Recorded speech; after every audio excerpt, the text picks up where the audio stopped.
There are cities built for people to see. There are empires that build towering skyscrapers, magnificent palaces, and grand structures to assert their power. But thousands of years ago, in a place in what is now central Turkey, a civilization made a completely different choice. They didn't build into the sky, they dug into the earth. Deeper and deeper, far and farther from the sunlight. And then they created a colossal city, nearly 85 meters underground, with 18 floors, hundreds of rooms, a ventilation system that still works after thousands of years, and enough to support about 20,000 people. The amazing thing is, for centuries, no one in the world knew of its existence. Until 1963. Just because a man wanted to renovate the basement of his house, one hammer blow, a wall collapsed, and behind that wall, stowed the entrance to one of the most sensational archaeological discoveries of the 20th century. But that was just the beginning. The more they explored Derinkuyu, the more archaeologists realized they hadn't just found a city. They were facing a series of questions that remain unanswered to this day. Who built this place? How could ancient people have dug such a massive city with only rudimentary tools? And what drove tens of thousands of people to abandon sunlight to live underground? Today, we will descend into one of the most mysterious places ever discovered by humankind. Derinkuyu, the world's largest and deepest underground city, where history still holds undisclosed secrets. If you enjoy unsolved mysteries, visit our channel for more fascinating videos. Don't forget to subscribe and turn on notifications. Part 1. A city that should never exist. Imagine yourself standing in the middle of a peaceful little town in central Turkey. Stone houses stand close together, children play in the streets, and the people live their simple lives as they have for generations. Everything looks perfectly normal. But what no one could have imagined was that right beneath those roads existed another world. A vast world. A complete city, hidden dozens of meters underground. Now imagine you walk down to the basement of a typical house. At the far end of the room was an old, weathered stone wall. You inadvertently discovered a small gap behind the bricks. Out of curiosity, you bent down and crawled through. The air immediately became colder. The sunlight gradually faded away. You take a few more steps. The tunnel continues to extend further. Then a staircase appeared leading downwards. Next is a room. Then there was another corridor, another massive stone door. The deeper you go, the more unbelievable a truth you'll discover. This is not a natural cave. It wasn't an abandoned mine either. It is a city. A city with houses, kitchens, granaries, stables, wine cellars, wells, schools, chapels, meeting rooms, and countless other rooms carved directly into the side of the mountain. It is estimated that this place could once accommodate more than 20,000 people at the same time. What's even more astonishing is that this city doesn't just have one or two levels. It extends nearly 85 meters underground, equivalent to the height of a building over 20 stories high, but it was built upside down, facing underground. No towers reached towards the sky. There were no imposing city walls. There were no pyramids or temples to mark its existence. For hundreds, even thousands of years, an entire massive city lay dormant in the shadows, virtually unknown to the rest of the world. How could such a monumental structure disappear from history? Who were the first people to dig dozens of meters deep into the earth, using only the rudimentary tools of ancient times? And most importantly, why do they have to live underground? What on the surface of the earth led tens of thousands of people to give up sunlight in order to build an entirely new world beneath the surface? That is the mystery known as Derinkuyu, the largest and deepest underground city ever discovered by humans. Located in the Cappadocia region of Turkey, Derinkuyu is one of the planet's most bizarre archaeological wonders. While other ancient civilizations strive to build the tallest structures to demonstrate their power, from the Egyptian pyramids and Greek temples to magnificent palaces, the creators of Derinkuyu chose a completely opposite path. They didn't build the sky. They dug down into the ground, getting deeper and deeper. It's so deep that even modern archaeologists are astonished. Even today, it is believed that only a very small fraction of the entire city is open to tourists. Many tunnels remain unexplored because they are too narrow, too deep, or at risk of collapse. Each time archaeologists discover a new passageway, the mystery of Derinkuyu becomes even more difficult to explain. However, the strangest thing about this story is not its enormous size. It's also not its incredible depth. It all depends on how it was discovered. Derinkuyu was not found by an archaeological team, not thanks to satellite imagery. It wasn't due to a large-scale excavation either. It all started with a man who was renovating his house. In 1963, while demolishing a wall in the basement, he unexpectedly discovered a void behind the stone. Initially, he thought it was just a storage space for old things. But as he went inside, he discovered another tunnel. The tunnel led to a room. The room then connected to another corridor. And then, one by one, the doors of a world forgotten by history began to open.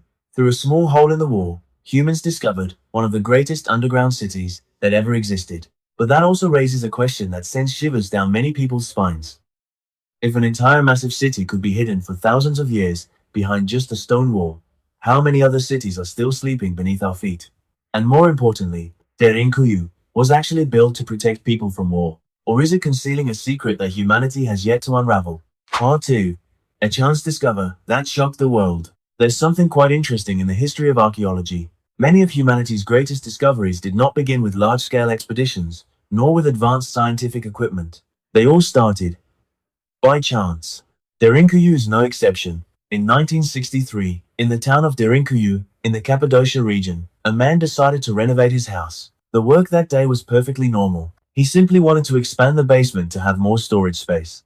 While using a hammer to demolish an old stone wall, he suddenly realized that behind the bricks was not solid ground, as he had thought. It's a gap.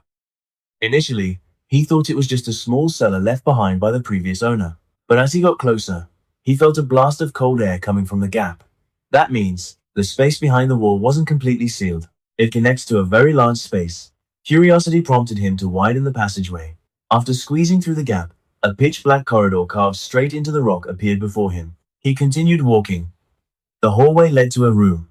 From that room, another passageway appeared, then a staircase. Then more rooms were added. Each step opens up a new space. The deeper he went, the more he realized this wasn't a secret bunker. This is a structure that was built with a specific purpose, a colossal structure. Shortly afterward, archaeologists were invited to conduct an investigation. Initially, they thought it was just a small network of underground tunnels, similar to many other caves in Cappadocia. However, after only a few days of research, all the initial assumptions crumbled. The tunnels seemed to have no end. Just when they thought they had explored everything, another staircase appeared, leading even deeper down. Another door, another corridor, another floor. The survey quickly transformed into one of the most remarkable archaeological projects of the 20th century. Experts successively discovered a system of bedrooms, granaries, kitchens, wine cellars, livestock pens, chapels, schools, meeting rooms, and a series of water wells, all designed with extreme sophistication. Not long after, they determined that this was not a single bunker, it's an entire city. A multi-layered city, connected by a network of corridors stretching for miles. According to current research, Derinkuyu has at least 18 levels, extending nearly 85 meters underground. Archaeologists estimate that this place was once capable of accommodating around 20,000 people, along with livestock and enough food to sustain them for months, or even longer. What astonished the scientific community was not just the scale. It's also about the level of perfection. The rooms are arranged according to very clear functional areas. The living areas are separate from the livestock areas. The food storage facility is located in a dry place. The wells were dug deep to ensure a constant supply of clean water. Most importantly, there's the ventilation system. Dozens of ventilation shafts run from the surface down to the deepest levels, ensuring constant air circulation. Amazingly, after thousands of years, many of these ventilation shafts are still functioning effectively. This has led many modern engineers to ask the following question. How did ancient people, without technical drawings, machinery, or modern surveying technology, manage to design such a precise ventilation system? But the surprises didn't stop there. During their survey of the Cappadocia region, researchers also discovered that Derinkuyu does not exist alone. Beneath this land lie hundreds of other underground cities of varying sizes. Several cities are believed to be connected to Derinkuyu by tunnels several kilometers long. If that's true, Derinkuyu is more than just a city. It could be the center of a vast underworld network lying beneath central Turkey. And just as the question, how big is Derinkuyu, was answered, an even more difficult question has arisen. Who was the first person to think about building an entire city underground? And more importantly, how could they have accomplished such a nearly impossible feat, using technology from thousands of years ago? Part 3. Masterpieces of engineering ahead of their time. Looking at Derinkuyu's map alone, many people would think it's simply an underground labyrinth. But as engineers and archaeologists began to study it more closely, they quickly realized that this was not a randomly dug tunnel system. Everything was calculated. Every space has a purpose. And the deeper we went, the more the engineering skills of the builders astonished the scientific community. Derinkuyu is carved deep into the soft volcanic rock characteristic of the Cappadocia region. known as tuff. This rock is soft enough to be chiseled with ancient copper or iron tools, but after exposure to air, its surface gradually hardens, creating fairly durable walls. That is why, after thousands of years, most of the corridors and rooms still stand. However, the fact that this type of stone is easy to chisel does not mean that the construction of Derinkuyu was simple. Try to imagine. To create a city nearly 85 meters deep, with hundreds of rooms, the ancients had to excavate and remove hundreds of thousands, even millions, of cubic meters of stone.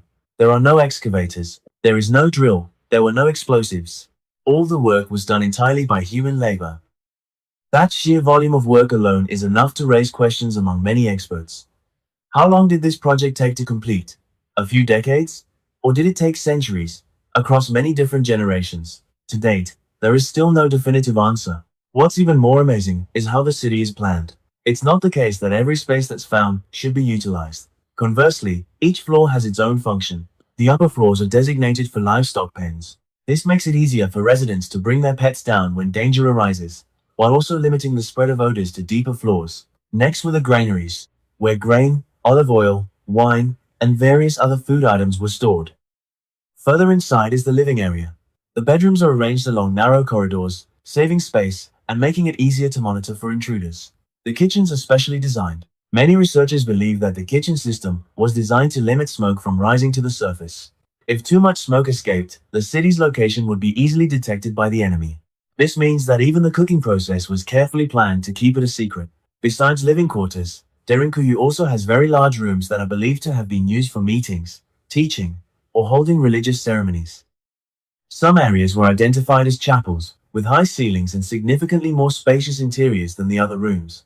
That suggests this wasn't just a temporary shelter for a few days. This is a city that can maintain normal life for a very long time. But perhaps the most impressive wonder of Derinkuyu lies in a system that most visitors cannot see.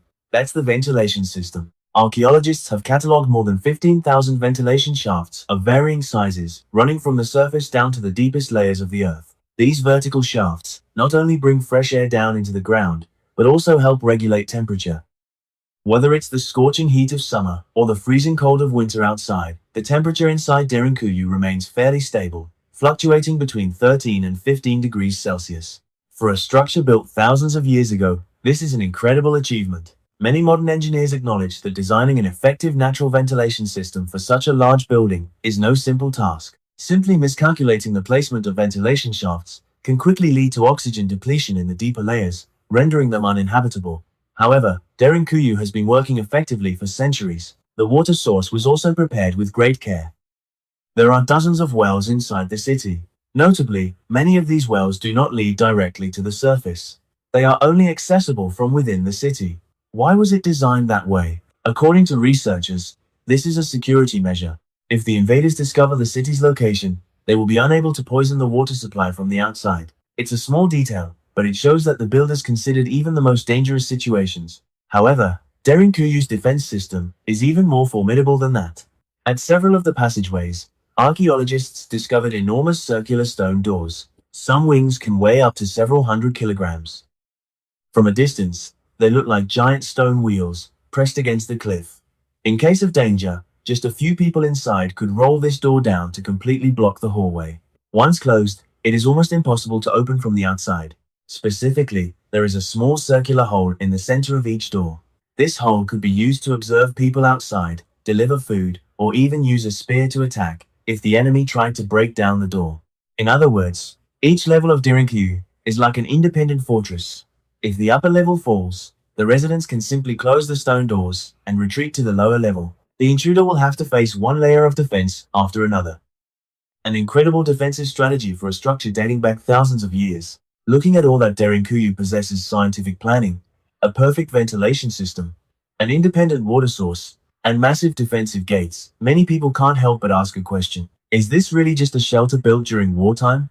Or was it designed from the very beginning as a city for people to live in permanently underground? To answer that question, we must go back in time to find the first people who created this extraordinary wonder. So, who is the real owner of Derinkuyu? Part 4. Who built Derinkuyu? After witnessing the incredible scale of Derinkuyu, the first question that comes to mind for most people is quite simple. Who built this place? But that seemingly simple question is also the greatest mystery of the entire city. To this day, no archaeologist can say with absolute certainty who first created Derinkuyu. There is no stone monument bearing the name of the builder. There are no ancient records describing the construction process. Even the residents who once lived there never left behind a clear answer. The only thing researchers can do is piece together the small fragments of evidence, like trying to complete a picture where more than half the pieces are missing. One of the most widely accepted theories among scholars is that the first levels of Derinkuyu may have been begun around the 8th or 7th century BC by the Phrygians. This was a civilization that once controlled much of central Anatolia after the fall of the Hittite Empire. The Phrygians were renowned for their rock carving skills and ability to construct buildings on cliff faces. In Cappadocia today, there are still many temples and settlements carved directly into the mountainside, proving that they truly had experience working with the region's unique volcanic rock. If this hypothesis is correct, Derinkuyu may have originally been just a relatively small system of shelters. Over the centuries, successive generations continuously expanded, deepened, and transformed it into a colossal city.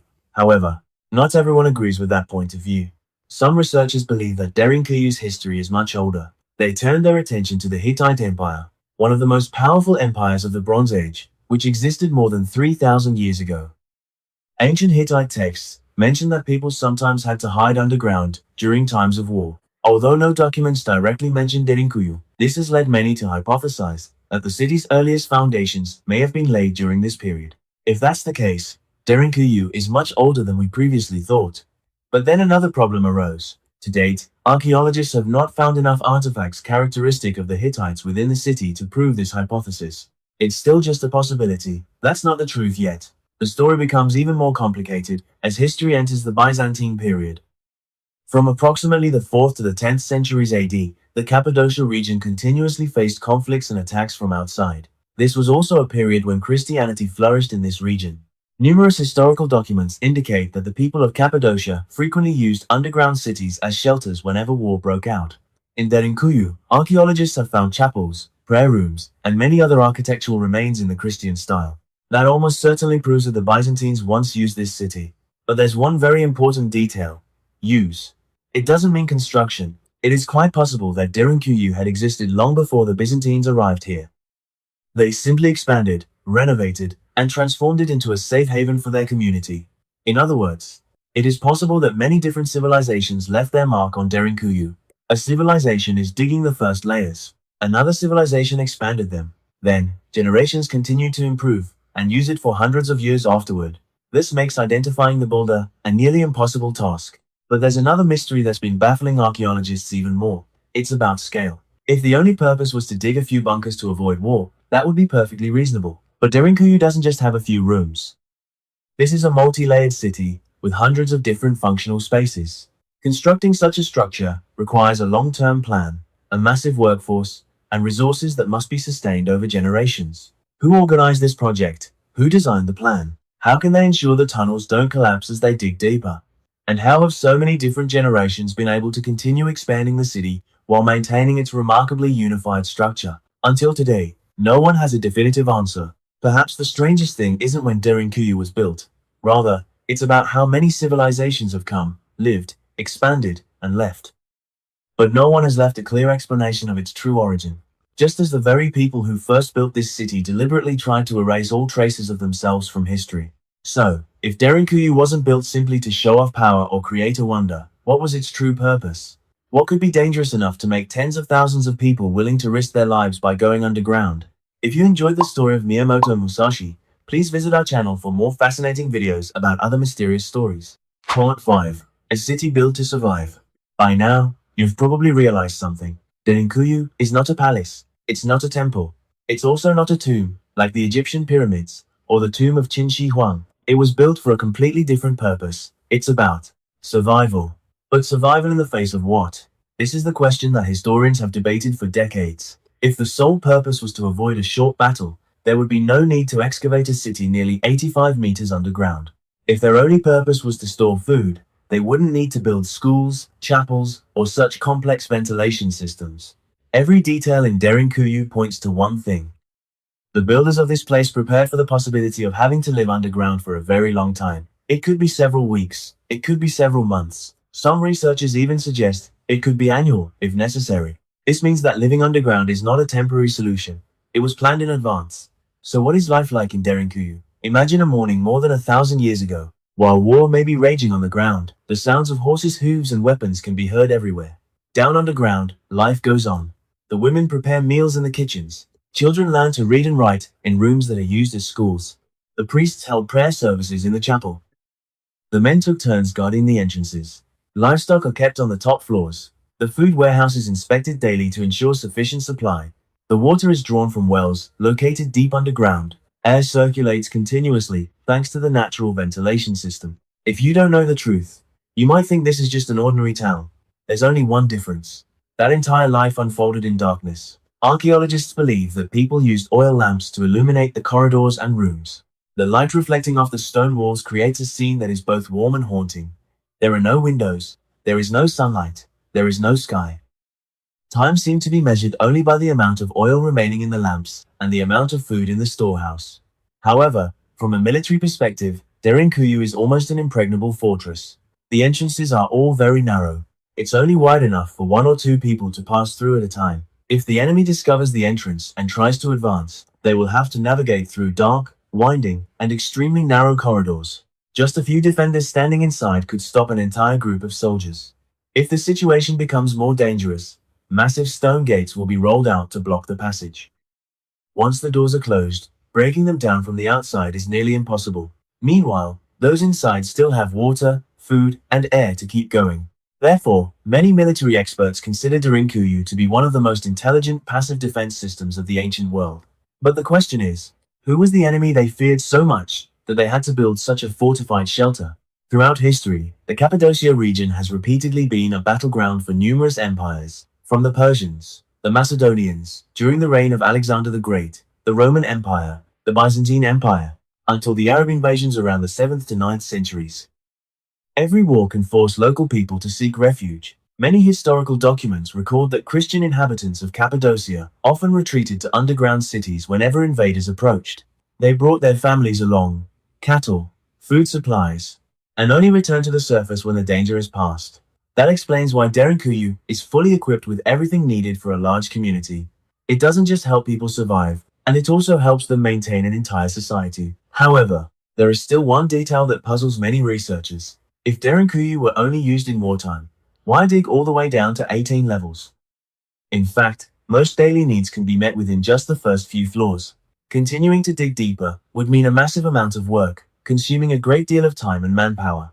That would be a completely illogical decision if the sole objective was to evade the enemy. Therefore, some scholars suggest that Derinkuyu may have served other functions besides shelter. It's possible that some floors were used to store valuable possessions. It could be a place where secret religious ceremonies are held. Or perhaps, the deepest layers serve a purpose that we cannot yet understand because they have not been fully explored. To date, visitors have only been able to access about a small fraction of the entire city. Many tunnels remain closed due to being too dangerous or not having been adequately studied. That means, beneath what we see today, there are still many rooms that have yet to tell their full story. And it is these dark spaces that have nurtured countless theories, ranging from scientific ones to mysterious legends. Is Derinkuyu simply a giant shelter? Or perhaps deep within the earth lie secrets that history has yet to reveal? Part 6. Mysteries that remain unsolved. After more than half a century of research, archaeologists have discovered a great deal about Derinkuyu. They know this place used to be a city. They knew it could hold around 20,000 people. They understand how ventilation systems work. They also knew the city had been used throughout many different historical periods. But surprisingly, the more research we do, the more unanswered questions we find. And perhaps it is precisely these mysteries that continue to attract worldwide attention to Derinkuyu. Mystery number 1. How big is the city really? Today, tourists are only allowed to visit a very small part of Derinkuyu. Many areas remain closed due to the risk of collapse, lack of safe space, or insufficient research. Archaeologists believe that many more tunnels and chambers remain unexcavated. That means, what we know about Derinkuyu may only be the tip of the iceberg. No one can claim that the current map accurately reflects the true size of the city. Who knows, behind some stone wall might still exist areas that no one has set foot in for thousands of years. Second mystery, was Derinkuyu an independent city? As the survey of the Cappadocia region expanded, researchers discovered hundreds more underground cities. Many cities have a structure quite similar to Derinkuyu. Interestingly, Some archaeological documents suggest that Derinkuyu may have once been connected to the underground city of Kaymaklu by a system of tunnels several kilometers long. If this is entirely accurate, the picture of history would change dramatically. Because at that time, Derinkuyu was no longer a single city. It would be part of a larger network of underground settlements, where multiple communities could support each other during wartime. However, the true scale and extent of connectivity of this network remain a subject of ongoing research. Third mystery. Why dig down 18 levels? This is a question that has puzzled many engineers and archaeologists. If the primary goal is to avoid attacks, the first few floors alone would be enough to conceal thousands of people. So why keep digging deeper? Every meter of rock excavated represents hundreds of hours of labor. Adding a new floor also means expanding the ventilation system, water supply, and circulation routes. That's a huge amount of work. Do the deepest layers have any special function? Or were they built to prepare for threats that would last much longer than conventional warfare? Up until now, we don't know yet. Mystery number 4. How long does it take to build? There are no historical records indicating the time of Derinkuyu's construction. Judging solely by the scale of the project, it's hard to believe it was completed in just a few decades. Many experts believe the city may have been continuously expanding over the centuries. Each generation digs a little deeper. Each civilization added new territories to its map. If that's true, Derinkuyu is not the work of a lifetime. It is the result of hundreds of years of persistent labor, passed down from generation to generation. The ultimate mystery. How many secrets remain undiscovered? There's a very interesting fact. Not all of Derinkuyu has been explored. There are still corridors that are too narrow for people to pass through. There are areas that were filled with earth and rocks hundreds of years ago. And there are also doors leading to places that archaeologists haven't been able to access yet for safety reasons. That means, right now, deep underground in Turkey, there may still be rooms that have never seen the light of day, since they were sealed off thousands of years ago. Inside, there might be nothing but cold, stone walls. But it's also possible these artifacts, traces, or clues could completely change our understanding of Derinkuyu. That is what sets this city apart from many other ancient sites. It hasn't finished telling its story yet. Today, millions of tourists visit Cappadocia each year to admire Derinkuyu. They descended the narrow steps, touching the walls that had stood for thousands of years, and tried to imagine the lives of the people who once lived hidden beneath the earth. But the deeper we went, the strange feeling became even more pronounced. You're not just stepping into an ancient structure, you are entering a question that history has yet to answer. Perhaps the greatest thing about Derinkuyu isn't its depth of nearly 85 meters. It's also not about its capacity to accommodate tens of thousands of people, but it lies in the fact that it reminds us that, no matter how advanced science becomes, there are still chapters of human history that have not been fully written. There are secrets that remain hidden beneath ancient rocks, waiting for the day to discover it. And who knows, somewhere beneath our own feet, other cities still exist. These are cities that have never appeared on any map, cities that modern man has yet to discover, until a wall was accidentally torn down, and another door of history has been opened.